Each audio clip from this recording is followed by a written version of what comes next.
Bueno, pues teníamos pensado en principio hacer el Campeonato Asturias de montaña, el tema de propulsión, y por una serie de causas de retraso, de puesta a punto del coche, problemas que hubo en Nava y uno y otro, pues perdimos el fito.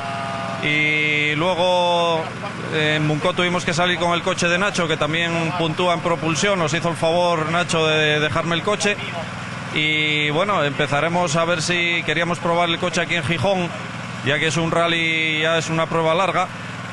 A ver si va todo bien y podemos en Amieva seguir disputando el campeonato de Asturias de montaña en propulsión.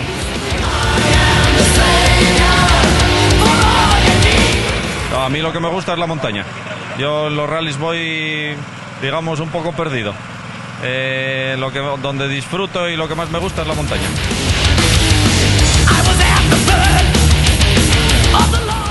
Bueno, pues me gustan ya desde que veía a Xavi Riera correr en montaña y a Pez Basas en rallies. Siempre me gustó, fue el coche, siempre pensé que era el mejor coche que se fabricó en el mundo de las carreras.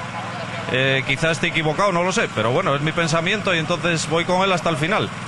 Creo que el E30 es el vehículo del futuro, no del pasado, y de hecho yo estaba muy contento con el CM, me divertía mucho, lo pasaba muy bien, pero pensé que había que dar un paso más, y para meterse en una lucha de CM de punteros, gastar un montón de dinero y no poder luchar con la gente joven que me saca un montón de años, pues entonces vamos a cambiar el chip, intentar encontrar un E30, ir haciéndolo poco a poco a nuestro gusto, y me gustaría en un futuro, cuando el coche sea histórico, disputar el Campeonato de España de montaña.